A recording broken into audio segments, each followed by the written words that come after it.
And welcome to our April edition of Sports Highlights right here on NNPS TV. Glad you're with us. My name is Greg Bicaveras. Our program since February of 1992, airing on Mondays at 7 a.m., 2 p.m., and 7 p.m., weekends at 9 a.m. on Cox Cable 47, 517, all over social media, including YouTube as well. Our guests for this month are Davy Hairston and Jorgie Polyzos. Let's start off with Davy Hairston, Director of Racquet Sports at Kingsmill. Good to see you, my friend. Nice to be here. Thank you. And you have a long history in tennis. I guess it all kind of started in Charlottesville and kind of almost finished up there. Yes, and I'm back in the fold, so to speak. Yes. Very good. Talk about your UVA days. You played for Homer Richards. I did. He was a great gentleman, great guy, Naval Academy veteran, fighter pilot. Walked on UVA. Wasn't highly recruited because I didn't have a national ranking, and worked my way into it. It was disappointing to see the spring break van go off without me my first year. Mm-hmm. So I vowed to never let that happen again. But you did earn a scholarship your sophomore through senior year. Yes, my second year I did, through fourth. Yes. Talk about some of your memorable matches at Virginia. That stick out. I try to forget the bad losses, but I had some good wins. I was fortunate enough my last year to have a few good wins. In that generation of play, a guy named Jay Berger was nice enough to let me walk away with a victory, and another guy who played in the satellite later, Jeff Chambers from Carolina. It was important because I enjoyed beating the players from North Carolina. Right, and our mutual friend Sonny Dirt played for James Madison, but there was a player for Duke that was an elite player too, Jeff Hirsch. Very good, and I don't believe I beat him.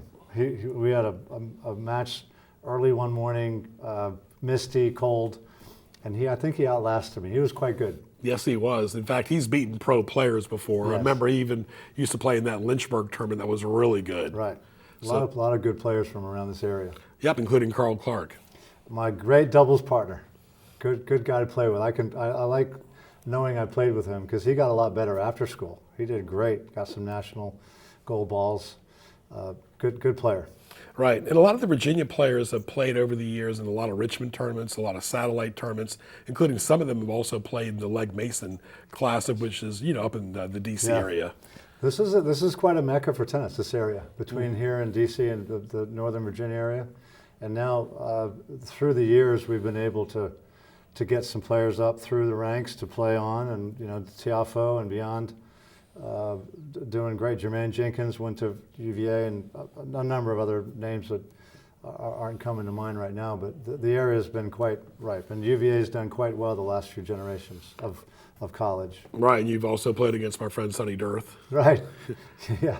It was great players. I mean, it's fun to still be back here and to circulate with them. The Salisbury tournament in Richmond and other drawable events keep us close connected. It's nice. Well, let's talk about Kingsmill. We've had some great guests there as well. Harvey Robinson was there for a long time. Brent Hughes, excellent outdoor scenery, clay courts. To me, the best beautiful resort in the Mid-Atlantic, not only for tennis but for golf as well. Well, you're nice to say that. I like saying it myself because I work there, and I love to promote it and let people know to me it offers the greatest combination of amenities for any visitor and or member of the club. You've got great golf, you've got great location, lodging, and then the courts I've inherited, tried to continue. The outdoor clay are in great shape. And then we have a few hard courts, and we're trying to now get into the pickleball, the wave of pickleball. But it's a beautiful location. I'm proud to be a part of it. Right. I always mention locals and tourists when I do a lot of my programs, and locals and tourists, it's meant for Kingsmill. I mean, you got your locals there that live there, the tourists that go to all the amusement parks there. Williamsburg's got so much to offer in general. And the amazing thing, my mom got her master's at William & Mary, is Williamsburg's a small town, and they've got a lot of entertainment. Well, there's a lot of what a great place to come and watch a concert, or to go and enjoy a riverfront meal, or to say that you're living there and then invite guests. It's a great combination. Well, I like Williamsburg. My sister lived in Williamsburg for years.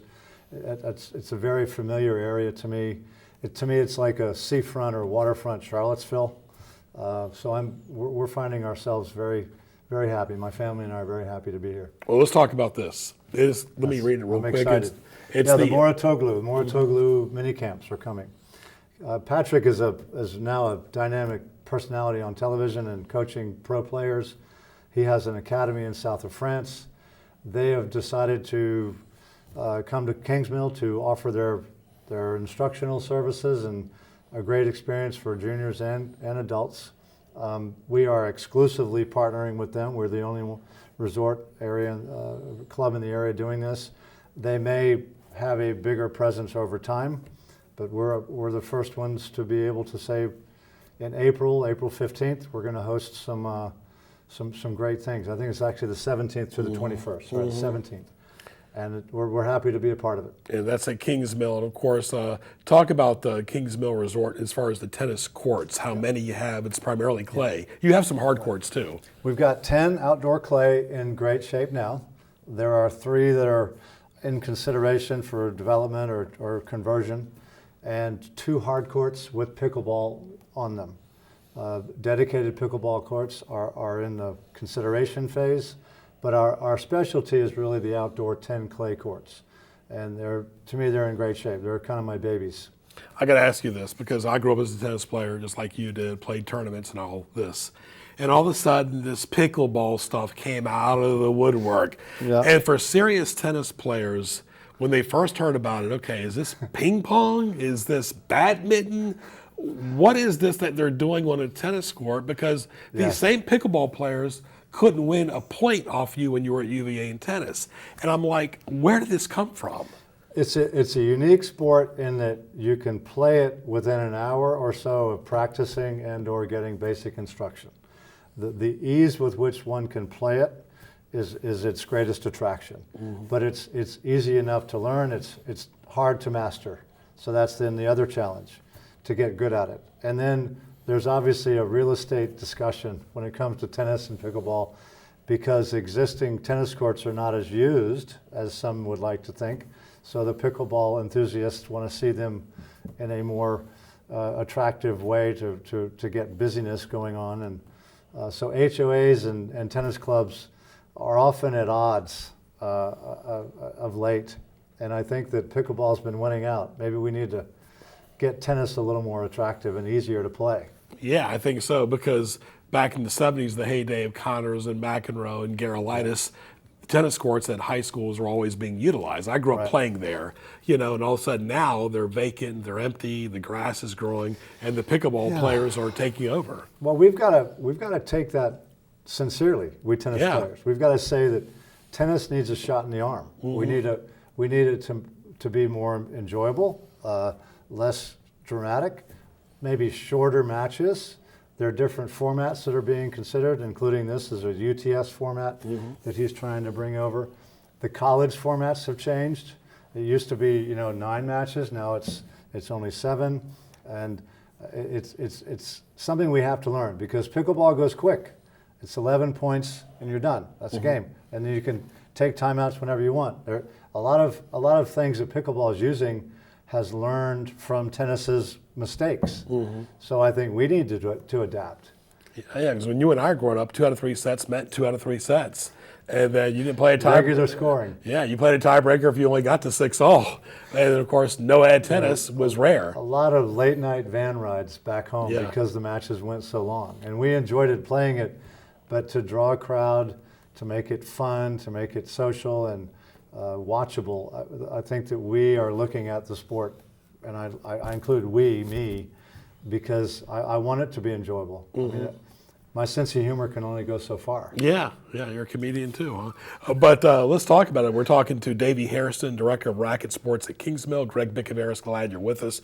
Davy went to Virginia where he graduated. Always good to get that degree, folks, if you're watching. Get that degree, it adds credibility too as well. But you're here to teach the kids. You got senior citizens that come in Kingsmill. What is the main desire now for people playing over there? Well, I think I'm seeing a full gamut. I've likened myself to being a general practitioner when there are specialists who do things better than me. So I do a little bit of everything.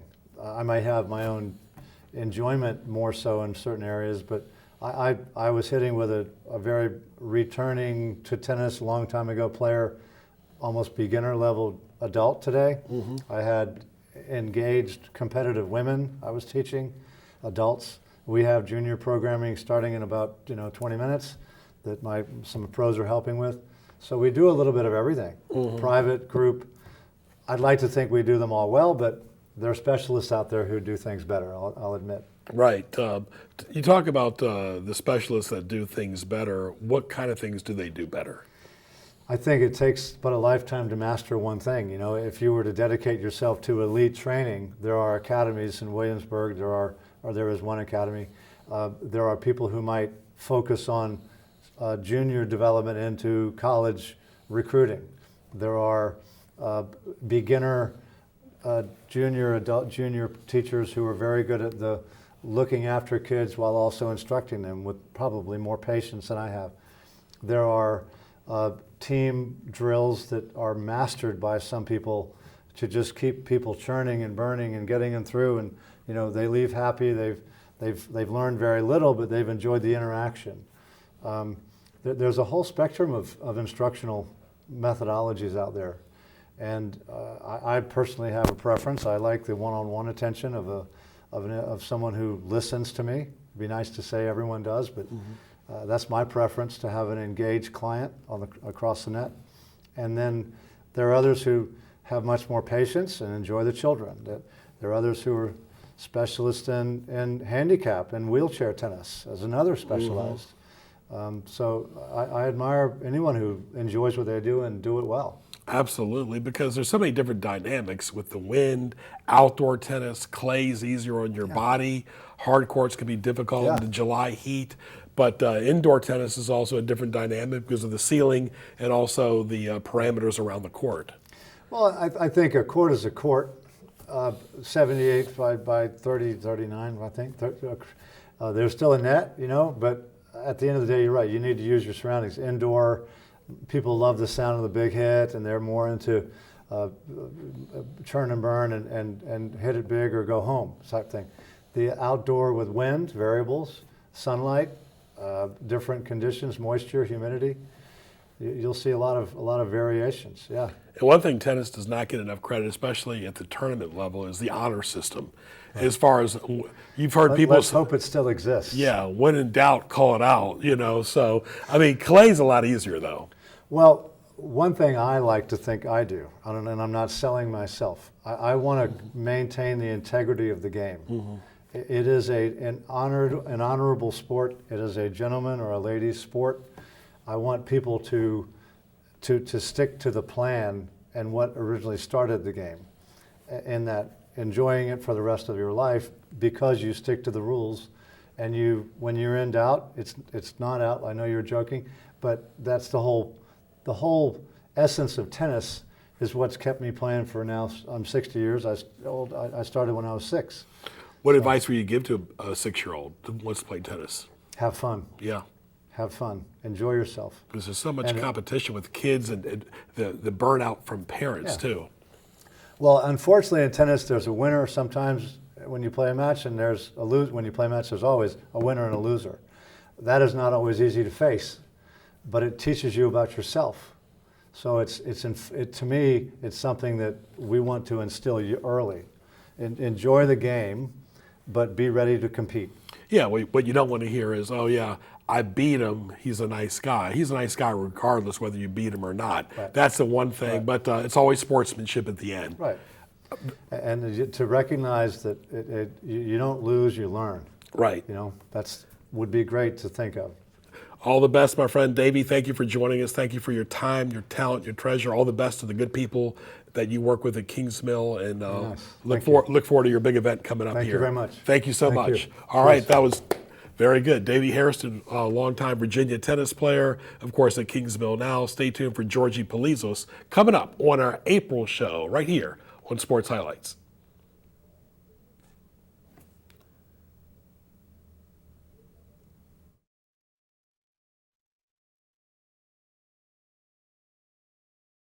You're watching NNPS TV.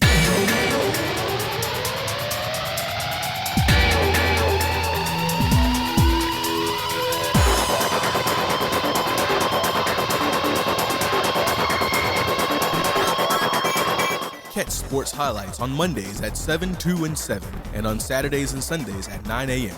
Visit us online at NNPSTV.com to view all your favorite episodes. NNPS TV, watching education happen.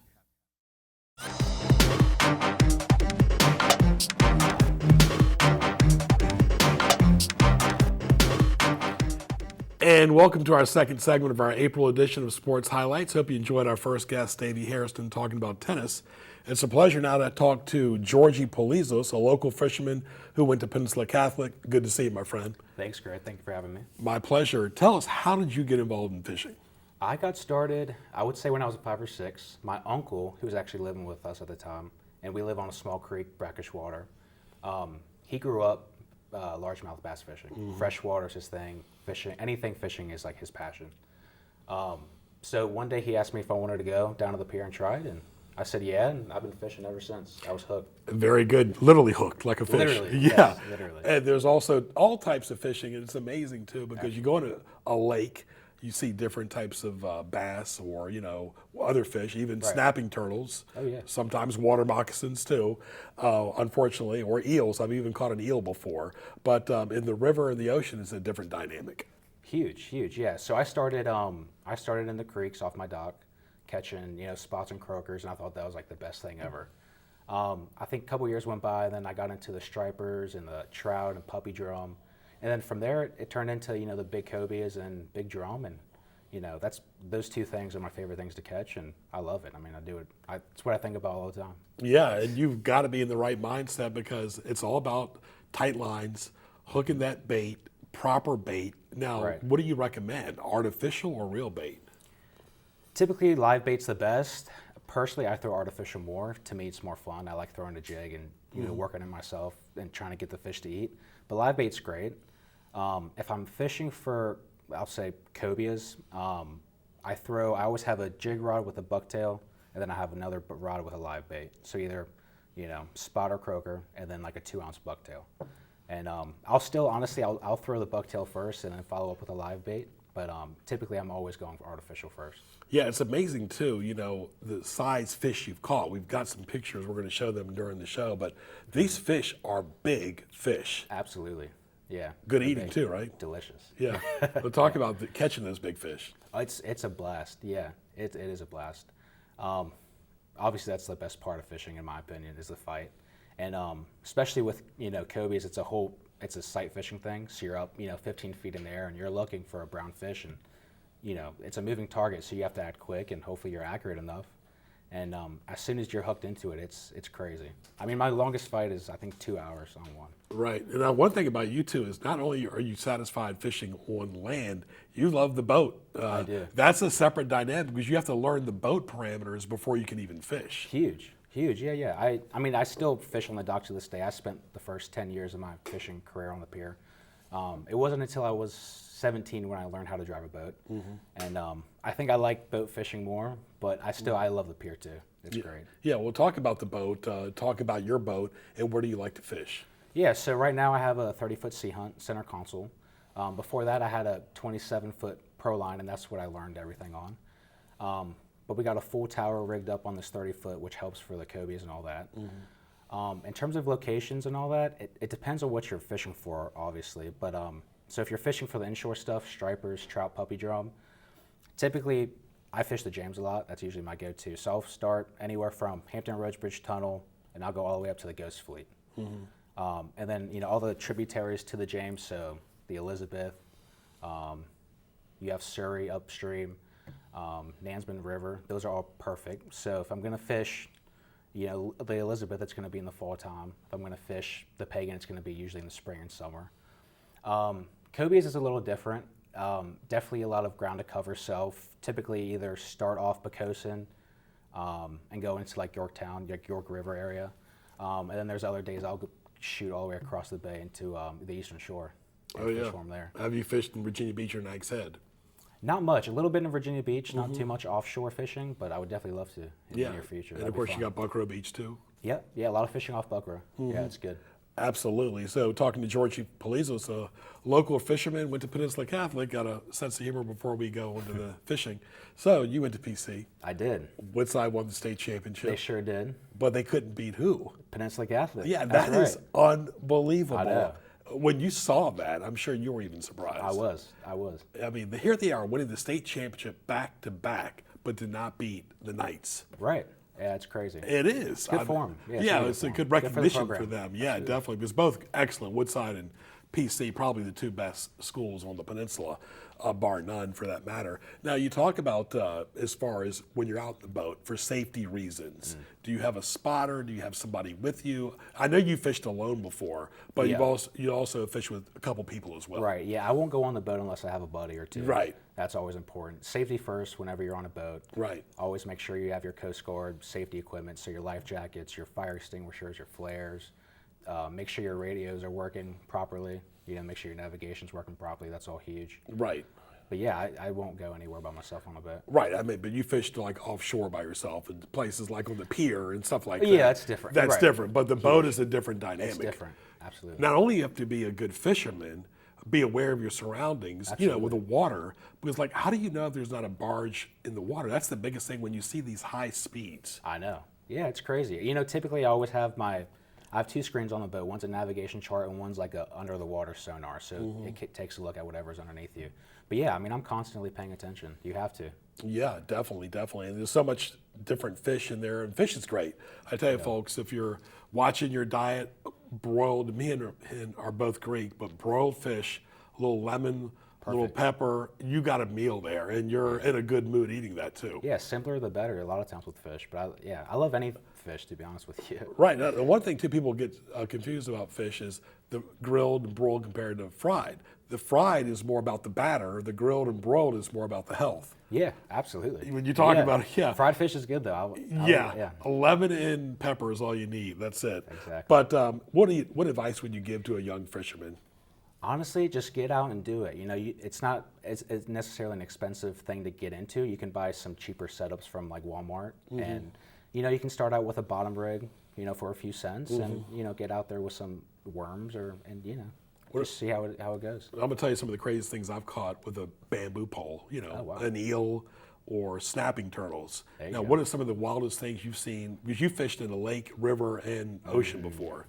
A lot of eels. Really? Too many eels.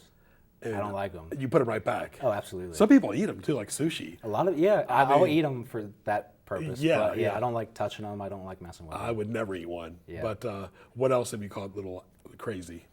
Oh, man, You caught a lot of different fish. I have. Yeah. I have. Honestly, nothing crazy enough that would surprise you per se. Yeah. Nothing. A lot of rays, a lot of eels, just things like that. Really like gross. I'm glad you brought that up because in the York River, sometimes I'll fish on the pier and you'll see the rays out there. I mean, there's a lot. They get pretty big. Yeah, they do. Yeah. And you have to be careful when you're swimming around them. Oh, I know. Yeah. Yeah. Especially if like the barbs behind them. Yeah, Right. You have to be careful. Especially with the water. This is the time of the year now. We're in April. You start getting in May and June, and you'll see when you start fishing, let's say in the river, spot and croaker love bloodworms. Yes. They love a lot of things, but yeah, those two fish are extremely plentiful around here. Yeah. And they should start biting here pretty soon. Yeah, very good. Talking to Jorgie Polyzos. He's a local fisherman, went to PC, grew up here. Also a great dancer. So that is definitely a sport. It's athletic. Extremely. I don't know how, I grew up going there, but I'm impressed how you do that. Yeah, I've been doing it for a while, and it's a workout. Every practice and performance is a workout, that's for sure. But I love it. It's a lot of fun. Yeah, some people do it at young and old. We've all done it at weddings before. Right. But you do it as it's a recreation hobby, and Bobby and you do a great job with it. Yeah, absolutely. Thank you. Very good, very good. And as far as the boat is concerned, you see people on canoes, you see people on all different types of boats. It still comes down to they have to know their water where they're at. Yes. Because what's happening at Lake Maury is totally different, let's say, from the Pocosin River. Oh, yeah. Yeah, no, knowing the waterways of where you're going to be at is huge. That's extremely important. Yeah. Very good, very good. And as far as the poles are concerned, what advice would you give to what you mentioned small to get started with, but Right. when you do deep sea fishing, that's a different animal. Also, want to talk about people getting seasick because that does happen. I remember one time going to Miami on a boat. Of course, I'm not going to drive it, but deep sea fishing, 16 miles out. I'm like, Jorgie, I'm ready to call the Coast Guard. I bet. Get me back. Right. Yeah. I haven't done much offshore fishing. I've done it a couple times, and I was fortunate enough. One was a pretty rough day, and I didn't get sick, luckily. And the other day was pretty calm, so I didn't have to worry about it. But yeah, so far, knock on wood, I've done pretty good with seasickness. And let's talk about that too, folks. Please don't eat a full meal before you go deep sea fishing. Probably smart. Yeah, exactly. right. And talk about some of your friends that have gone with you, not necessarily the names, but I'm sure they've been awed and surprised and like, wow, I didn't know what to expect type feeling. Right. Yes. I mean, I love taking them out, my friends out. They love it. A couple of them are really big into fishing, which is nice. A couple of them have never been before. So I love taking them out cobia fishing or somewhere they can tug on something really big and they get hooked instantly. How about your dad? Does he like to fish? He does. Yeah. We actually went out last summer for a couple trips and it was a blast. It really was nice. is too. Yeah. What do you like to do on your downtime when you're not fishing? As far as Honestly, hobbies? Besides fishing, dancing takes up a lot of my time. Yeah. And happily so. I love both of those things. Yeah, and like you said, it's a passion, and the exercise is really, you don't need to do a whole lot of exercise other than that. Right, a lot of cardio. I mean, that's cardio and aerobics both, Yeah. that type of thing. What advice would you give for people that like to Greek dance or a line dance? Because you just can't walk out there. You have to stretch and get in shape, don't you? You do. It is important to be in shape, but definitely don't be scared to try something new, especially something unique like that. But at the end of the day, you'll probably end up enjoying it. Yeah. So just get out and do it, and don't be afraid to do it. Yeah, and you got to perform sometimes in front of big crowds. Huge crowds. Yeah, exactly. And fishing, the only competition you have is you and the fish. Yeah, exactly. Yeah. But are you surprised? Do you surprise yourself every time you go out there and fish? Because you never know what to expect when you're on the water. Yeah, every day is a different experience. A lot of things can happen, unexpected things can happen, Right. and you have to be prepared for it. Now, I've always heard, too, as we're talking to Jorgie Polyzos, that, in the rain, you're likely to catch more fish, early in the morning. Is that whole high tide, low tide theory pretty accurate? Tide matters. You have to have a moving tide that gets the bait stirred, which then gets the fish active. Typically on slack tides, where the tide's either slack high or slack low, you won't get much productivity out of it. So any moving tide, whether it's incoming or outgoing, it'll do Are pretty you well. more of a dawn or daytime or dusk fisherman? Anytime. It doesn't matter. It doesn't matter. I'm always amazed how you would do overnight fishing. Yeah. Do something like, especially like in the June or July. Yeah. What would it be like fishing overnight? The fish don't care what time you fish. Not really. No, they don't. They do. A lot of times at nighttime, especially in the fall, I do a lot of dock lights in the pier. So that's pretty fun. Yeah, that keeps me busy in the fall time. Yeah. Now talk about when you do catch them. What's the biggest amount you've ever caught as far as one time? As far as number of fish. How many fish have I caught Yeah. at one time? Well, throughout the course of the time you're out fishing. A lot. In terms of like something big like cobias, I've caught 26 in a day.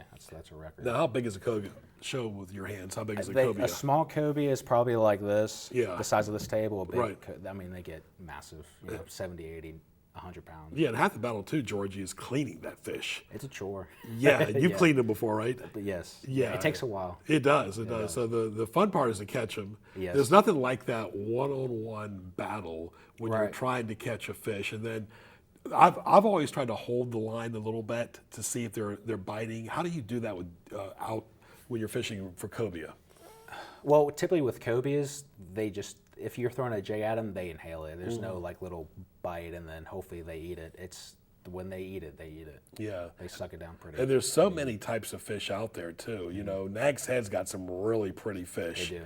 And of course, you see different types of flounder and so forth. And Absolutely. it's fun. It's really just, It is. it's a great summer sport. Absolutely. Yeah. And it gives you a chance to just be outside and enjoy the outdoors. Enjoy the summer, enjoy the outdoor weather. And people always say you can't catch fish in the fall and the winter, but you're here to prove otherwise, right? Right, exactly. I don't do much. Come December, January, February, I don't do much. When it's that cold, it's not my favorite thing to do. Right. But every other time, Because the last thing you would do is touch the water when it's in Exactly. you don't want to go in February. no. But there's always times like, I know you probably, in the middle of the summer, you're out in your boat, you're having a good time, you're drinking a bottle of water. Right. Just take a jump in there, right? All the time. You I do a it. lot. That's Yeah, right. as long as that boat's in good shape. Yes. Yeah, exactly. All right, so finally, when you talk about fishing, are there places that you haven't fished that you want to fish? I would definitely say I've never been offshore in North Carolina. That's on the bucket list here. I would like to do it here pretty soon.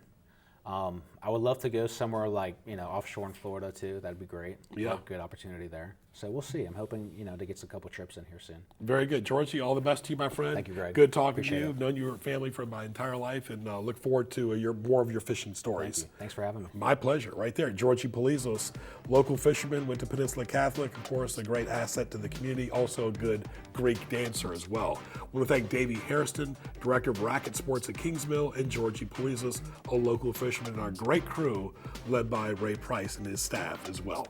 I'm Greg Bicaveras. Thanks for watching our April show, and we'll talk to you soon.